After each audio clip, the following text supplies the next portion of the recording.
Pour saisir pleinement le cœur de cette narration, nous t'invitons à rester avec nous jusqu'à la dernière scène. La magie se dévoile dans la conclusion. Il était une fois un homme qui se rendit chez Tenzin Buddha cherchant des conseils sur la gestion de ses émotions. Il était tourmenté par la colère et la frustration et souhaitait apprendre à mieux gérer ses sentiments. Bouddha, avec un sourire, l'invita à s'asseoir. « Je vais vous raconter une histoire, dit-il. Il y a bien longtemps, un roi régnait sur une terre prospère. Un jour, il décida de visiter un royaume voisin, ayant entendu parler de la grande sagesse de son souverain. À son arrivée, il fut accueilli avec de grands honneurs. Le roi du royaume voisin avait préparé un grand banquet en son honneur. Pendant le banquet, le roi remarqua une mouche dans sa soupe.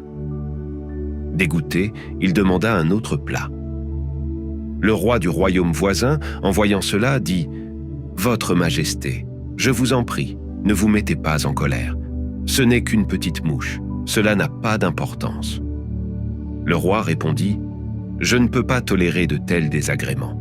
Même une petite mouche peut gâcher mon humeur. » Le roi du royaume voisin sourit et dit « Votre Majesté, permettez-moi de vous donner un conseil.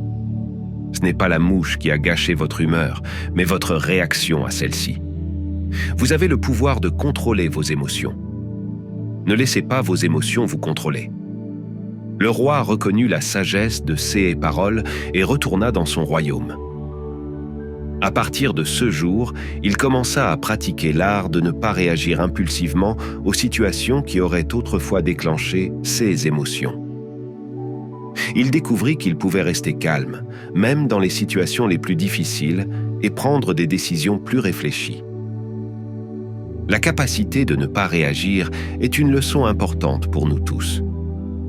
Souvent, nous réagissons sans réfléchir, ce qui entraîne des conséquences négatives. Réagir avec colère et frustration peut nuire à nos relations et entraver notre capacité à prendre des décisions éclairées. Cependant, il est essentiel de comprendre que ne pas réagir ne signifie pas refouler nos émotions. Les émotions font partie intégrante de notre expérience humaine et il est essentiel de les reconnaître. Au lieu de réagir impulsivement, nous devons prendre le temps de traiter nos émotions et de répondre de manière réfléchie. Dans une autre partie du monde vivait un jeune homme nommé Michel. Il était très émotif et réagissait souvent de manière impulsive aux situations qui le perturbaient. Il se mettait facilement en colère, prononçant des paroles dures qui entraînaient des disputes et des malentendus. Un jour, Michel décida de prendre le contrôle de ses émotions. Il savait que ses réactions impulsives causaient plus de tort que de bien et qu'il voulait changer. Il commença à pratiquer la pleine conscience et la méditation, ce qui l'aida à prendre davantage conscience de ses pensées et de ses sentiments.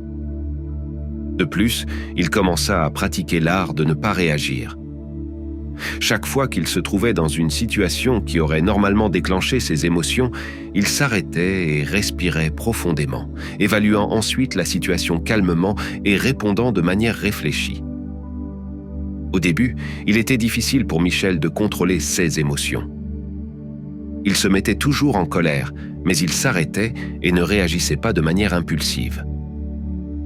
En continuant à pratiquer, il découvrit qu'il devenait de plus en plus facile de gérer ses émotions. Il remarqua également que ses relations avec les autres s'amélioraient. Il ne se disputait plus et ne blessait plus les sentiments des autres. Au contraire, il était capable de communiquer calmement et de manière réfléchie ce qui renforçait ses relations. Un jour, un ami de Michel vint le voir en quête de conseils. L'ami traversait une période difficile et se sentait très abattu. Michel écouta les problèmes de son ami et lui offrit des paroles de réconfort et de soutien. L'ami le remercia et dit « Tu sais toujours quoi dire. Tu ne te mets jamais en colère ni ne t'agites. » Michel sourit et répondit « Ce n'est pas que je ne ressens jamais de colère ou d'agitation. C'est juste que j'ai appris à contrôler mes émotions et à ne pas les laisser me contrôler. C'est un outil puissant qui a amélioré mes relations et mon bien-être général. » L'ami de Michel fut impressionné et lui demanda comment il avait appris à contrôler ses émotions. Michel partagea son expérience de la pleine conscience et du pouvoir de ne pas réagir. Il encouragea son ami à essayer par lui-même et l'ami fut reconnaissant pour ce conseil. Avec le temps, Michel devint célèbre pour son comportement calme et réfléchi. Il était capable de gérer facilement les situations difficiles et les gens l'admiraient pour sa force et sa résilience. Il continua à pratiquer la pleine conscience et l'art de ne pas réagir, découvrant que cela le conduisait à une sensation de paix intérieure et de bonheur. La capacité de ne pas réagir est une leçon précieuse que nous pouvons tous apprendre.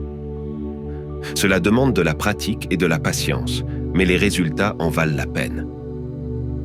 En contrôlant nos émotions, nous pouvons améliorer nos relations, prendre de meilleures décisions et mener une vie plus épanouissante.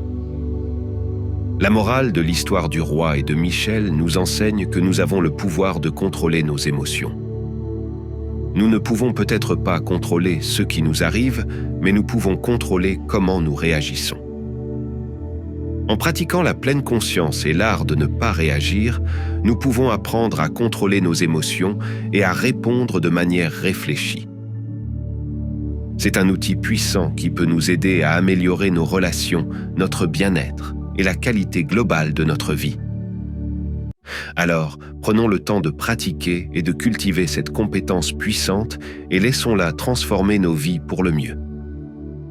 La colère ne disparaîtra jamais tant que nous nourrirons des pensées de ressentiment dans notre esprit. La colère disparaîtra dès que nous oublierons les pensées de ressentiment. Celui qui retient la colère grandissante comme un chariot en marche, écoute mon conseil. C'est un vrai conducteur. D'autres se contentent de tenir les rênes. Retenir la colère, c'est comme boire du poison et s'attendre à ce que l'autre personne meure. Celui qui se conquiert lui-même est plus grand qu'un autre qui conquiert 1000 fois 1000 sur le champ de bataille. Ne vous laissez pas guider par vos réactions, laissez-vous guider par vos actions. La paix vient de l'intérieur. Ne la cherchez pas à l'extérieur. Dans une dispute, dès que nous ressentons de la colère, nous avons déjà cessé de chercher la vérité et avons commencé à nous battre pour nous-mêmes. L'esprit est tout. Ce que vous pensez, vous le devenez. Vous ne serez pas puni pour votre colère, vous serez puni par votre colère. La racine de la souffrance est l'attachement. Si vous voulez que les autres soient heureux, pratiquez la compassion. Si vous voulez être heureux, pratiquez la compassion. Lâcher prise nous donne la liberté, et la liberté est la seule condition pour le bonheur.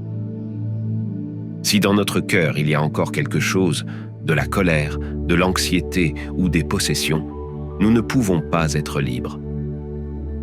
Mieux vaut 1000 paroles vides qu'une parole qui conduit à la paix. Tout ce que nous sommes est le résultat de ce que nous avons pensé.